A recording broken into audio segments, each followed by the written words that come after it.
Olá, pessoal, tudo bem? Boa tarde a todos. Hoje nós vamos começar um tema.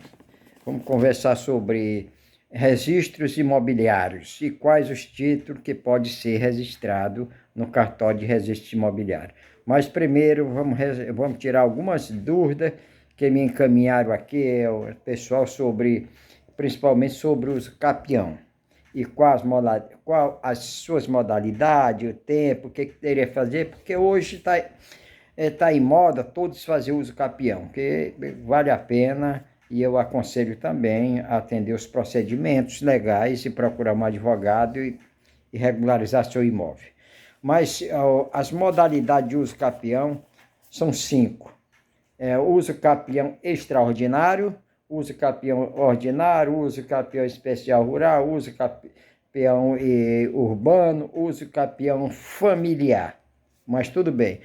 Vamos começar uma breve introdução sobre o uso capião e sobre o uso capião extraordinário rural. É claro, o uso capião extraordinário, ele geralmente é rural. Ele tem tempo, veja só, esse tipo de uso capião tem tempo e não tem limite. Quando digo não tem tempo, ele pode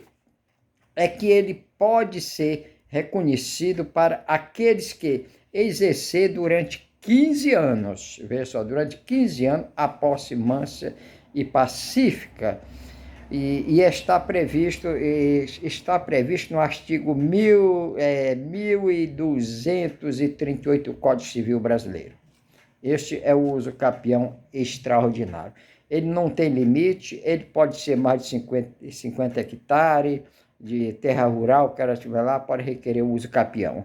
E o uso capião ordinário rural, ele também está previsto no artigo 1242 do Código Civil e definido na Constituição Federal no artigo 191.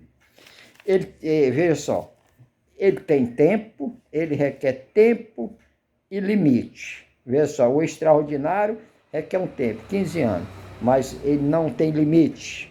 Pode requerer por mais de 50 hectares, 1000 hectares, como você estiver na posse. E só pode ser rural. O tempo do uso capião ordinário, uso capião ordinário rural, o tempo é de 10 anos.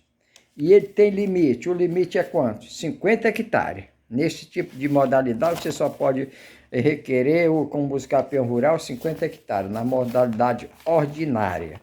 Agora, os limites de 50 hectares, agora ele aplica-se quando o possuidor possui algum documento, seja um documento que tenha sido adquirido de boa-fé e precisa de prova de moradia e produtividade. Ele precisa de estar morando lá e ter alguma produtividade. É só se dirigir ao tabelionato de notas, solicitar a lavratura da ata notarial para uso capião. Mas há uma observação. Todos os procedimentos têm que ser através de advogado. Então, uso capião ordinário, tempo, 10 anos. Limite, 50 hectares. Até aí, passou disso aí, já não pode, já é outro tipo. Agora, o uso capião urbano especial, ele também tem limite. Veja, só tem limite e tem tempo. Ele é 5 anos. O tempo, 5 anos, ele precisa. Veja só, o uso capião urbano especial, ele precisa 5 anos e só pode ter 205 limite, 250 metros o terreno, só pode ter isso. E ainda mais, não pode ter outro imóvel, precisa morar no lugar, na casa, na residência, por 5 anos ininterruptos, sem oposição, como sua moradia, não pode, como sua moradia, mas ele também não pode ter outro imóvel, só pode capiar aquele se tiver o imóvel. Esse é o mais comum, que é o uso capião especial urbano. Você só pode ter 250 metros de terreno, se tiver 300 já não é mais, não pode mais.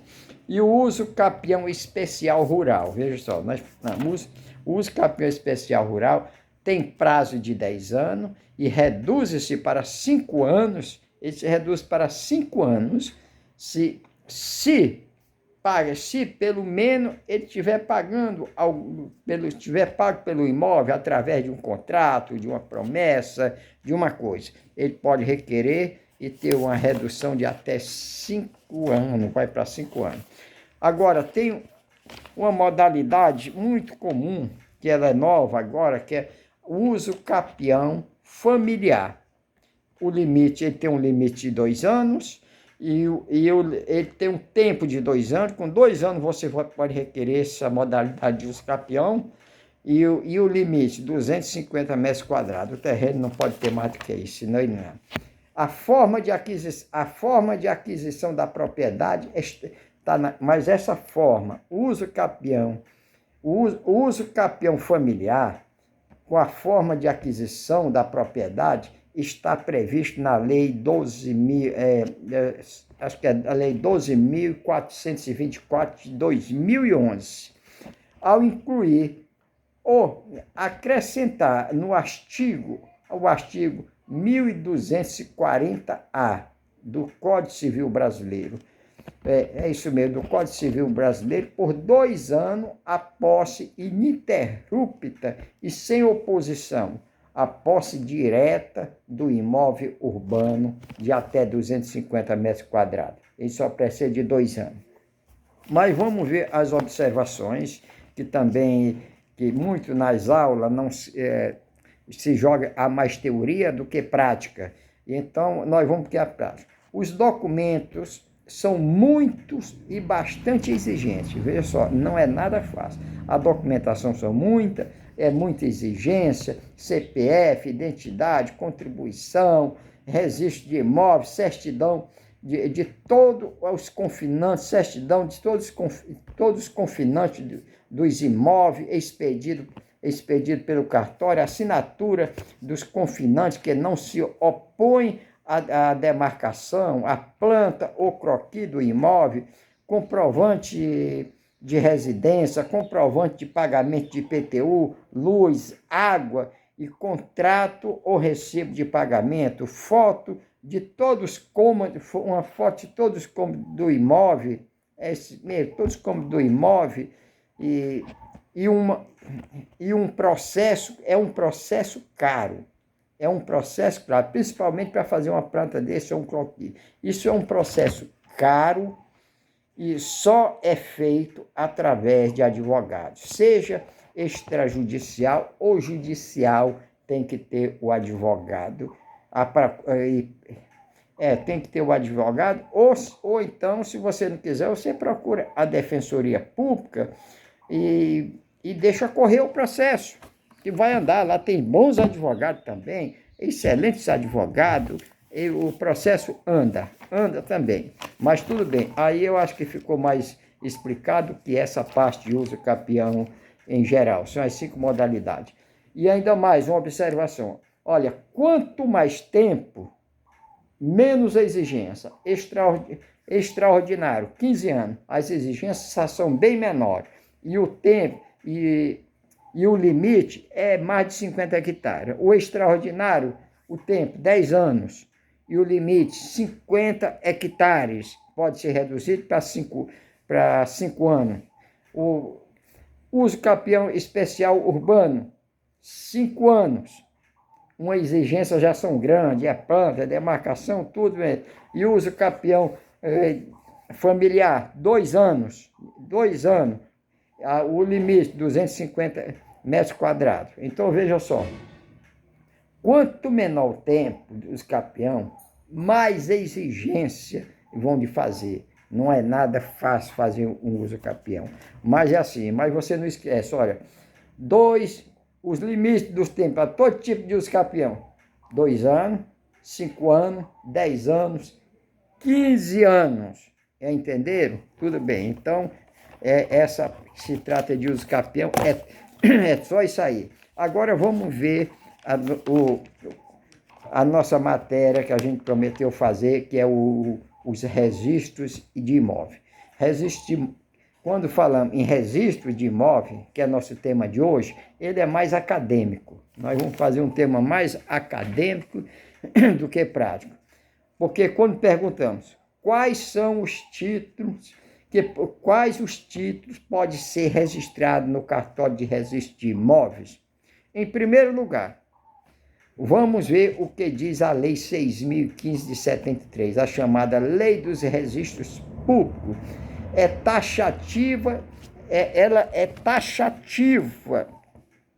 taxativa em elencar o rol dos títulos hábil a produzir efeito dentro da serventia de registros imobiliários. E está previsto no artigo 221, no artigo 221 da Lei 6.015. Esse ato se inicia com as escrituras públicas, incluindo as escrituras lavradas, incluindo aí também as escrituras lavradas em consulado brasileiro, que tem o mesmo valor, eles têm o mesmo valor de escritura lavrada no Brasil. Bom, o Código Civil, no artigo 108, diz: não dispondo a lei em contrário, a escritura pública é essencial à validade dos negócios jurídicos que visem a constituição, a transferência ou renúncia de direitos reais sobre imóvel de valor superior a 30 vezes o salário mínimo do país. Tudo bem. Mas para ver outros títulos e forma de ingresso no RGI, o Registro Geral de Imóveis, que não seja a escritura, deve haver uma previsão expressa em lei ou instrumentalização do ato na forma da lei expressa. E isso todo mundo sabe, só existe essa maneira. Se não tiver, tem que haver um instrumento que nós vamos ver mais na frente quais são esses instrumentos. Bom, agora a escritura, veja só. A escritura pública é de natureza do ato. Isso todos nós sabemos, quando se vai falar isso, que a escritura pública é de natureza do ato. Mas a Lei 5.509 de 71 trata da aquisição de imóveis rurais por estrangeiro. Essa aquisição é por escritura pública. Pessoal, essa aquisição é por escritura pública de natureza do ato, não se enquadrando em outra lei. Ela é a natureza do ato, não se enquadra em outra lei. Já a escritura pública é da natureza do ato, como se diz, como define o artigo 1653, que trata do ato. Veja só, uma coisa muito que a gente olha assim, pensa que não tem valor, mas a gente vai estar sempre se deparando com ela, principalmente nos cartórios, quando pede uma certidão de ato antinupcial. Mas nós vamos ver como define o artigo 1653, que trata do ato antinupcial. Ele diz: é nulo o pacto antinupcial se não for feito por escritura pública e veja só, se ele não for feito por escritura pública, ele não tem valor. E também ineficiente se não seguir o casamento. Você não pode ter um ato antinupcial se você não segue o casamento, está separado. Mas tudo bem. No mesmo artigo 108 do Código Civil, a Lei 10.406 de 2009, lei autorizadora da dispensa da escritura, lei autorizadora da dispensa da escritura pública, quando os imóveis tiverem valor inferior a 30 vezes e o maior salário mínimo vigente do país. Veja só, se os imóveis tiver menos de 30, tiver um valor menos de 30 vezes o salário mínimo vigente do país, ele é dispensado de escritura. E aí, pouca gente sabe. Menos, mas ele faz uma observação, menos o piso dos servidores estaduais. Menos o piso estadual. Você vê, porque eles têm uma intenção, o legislador achou que servidores públicos estaduais ganham muito bem acima dessa meta e tem que pagar a escritura, o registro e tem que meter a mão no bolso. Mas tudo bem. A legislação que se refere às cédulas de crédito, os contratos de penhor rural, os requerimentos de retificação para averbação de construção, o desdobro e fusão, autorização de cancelamento de direitos reais, de garantia, não raro a admissão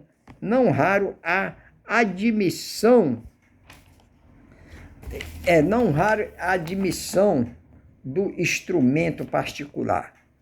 Quando diz não raro a admissão do instrumento particular, o instrumento particular é um contrato dentro da lei, que diz não raro a admissão do instrumento particular, gera algumas dúvidas e os cartórios muitas vezes têm dificuldade em proceder com a averbação ou registro. Mas são casos excepcionais aí, de acordo com o artigo 221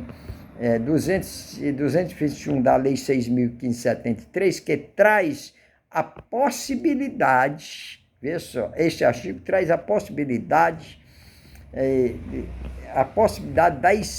da excepcionalidade, quando diz que são admitidas no registro de imóvel os escritos particulares autorizados em lei, assinado pelas partes e testemunha com firma reconhecida e dispensando o reconhecimento da firma quando tratar de ato praticado por entidades vinculadas ao sistema financeiro de habitação. Vinculado ao sistema financeiro de habitação, o chamado, que é o chamado, aí há um entra o mais conhecido que nós chamamos, registro de contratos. São os registros de contrato. Esses contratos do sistema financeiro de habitação, eles não precisam de escritura. Porque eles têm poder deles fazerem o contrato e assinar e levar ao cartório diretamente só para o registro, mas cumprindo todas as exigências legais. E uma coisa eu vou te falar, nunca um vai direto, volta sempre mais de uma vez. Mas vamos ver. A lei 4.380 de 64, no artigo 61, parágrafo 5, se refere ao sistema financeiro de habitação, que dispõe, e agora ela dispõe, esse artigo dispõe, esse artigo, ele define os contratos que forem parte o Banco Nacional de Habitação ou entidade que integrem o sistema financeiro de habitação e operações determinadas na forma da Lei 4.380 de 64 poderão ser celebrados por instrumentos particulares. Então, os contratos são legais para o sistema financeiro de habitação. No mesmo artigo 108 do Código Civil e no artigo 220, os artigos 108 e 221 do Código Civil, diz que não deve o registrador exigir a presença das testemunhas nos instrumentos particulares apresentados para o registro. já é um grande avanço. Mas vamos voltar à Lei 6.015 de 73, no mesmo artigo 221. Ela estabelece acesso ao registro de imóveis dos atos autenticado de país estrangeiro como força de instrumento público legalizado e traduzido no idioma nacional e registrado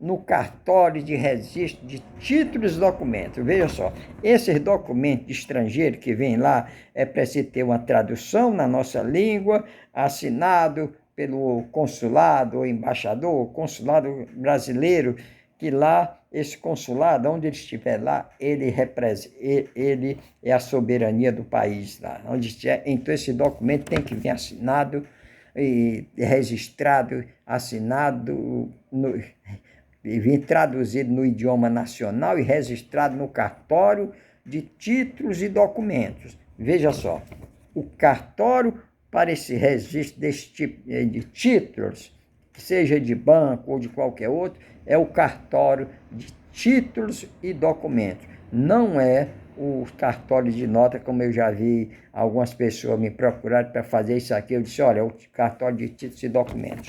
Vocês vão lá. Agora, os atos estrangeiros, para ter validade no território nacional, é obrigatório seu registro com a tradução para a língua portuguesa, de forma prévia no cartório de títulos e documentos. Esses documentos precisam da firma reconhecida, esse documento precisa da firma reconhecida e do cargo do seu subscritor pelo consulado brasileiro do país emissor do documento. Tem que ver o nome de quem recebeu o documento lá, seja o embaixador, seja o cônsul ou o responsável, carimbado e assinado com sua função lá. E chega aqui, esse documento já vem com a tradução e leva o cartório de títulos e documentos e está tudo bem. Bom, veja só. Em 2015, o Brasil aderiu à Convenção Internacional de Haia,